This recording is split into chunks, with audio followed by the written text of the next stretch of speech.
There are questions that organize our lives, whether we ever ask them or not. And here's one. How is it possible that matter gives rise to consciousness? Now, you may never have thought about this, and if you have, you may go years without thinking about it again. But this question lies at the heart of everything you care about. Consciousness is all you have. It's all you are as a matter of experience. It's what makes the people you love worth loving. Consciousness is the real boundary between life and death. To lose consciousness permanently, as in a vegetative state, is to leave the world before you leave it.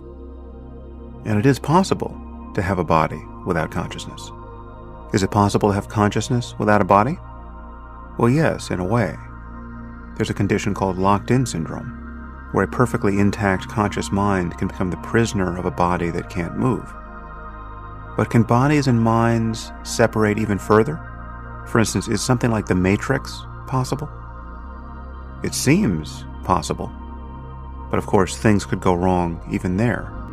If consciousness is the result of some immaterial process, some immortal soul that is integrated with the clockwork of the brain, then death really would be an illusion. And then there would be nothing to fear from it, except for everything that could happen to a conscious mind after death. Now, many of us have learned to doubt the picture of consciousness given to us by religion. We've come to believe that if the universe is stranger than we suppose, or even stranger than we can suppose, it's not the corny place of provincial wish fulfillment and superstition and taboo that we find in Scripture. Whatever the explanation for consciousness is, it might always seem like a miracle. And for what it's worth, I think it probably will always seem like a miracle. But we may learn to ignore this miracle and to produce conscious machines that no longer seem strange to us. Many of us will wonder whether this is the right thing to do and worry about what our ethical obligations are to machines that can suffer or be deprived of happiness. The phrase robot rights will no longer be confined to science fiction. And what will human rights be in a world populated by sentient machines, especially ones that demonstrate superhuman intelligence and creativity and even moral clarity? I think we will one day need to face these questions. And will our children ever be given a choice to back up their conscious minds in the cloud? And how would this be different from duplicating their minds and their experiences, and therefore creating other beings who can suffer? Questions of this kind entirely depend on the question we started with. How is it possible that matter gives rise to consciousness?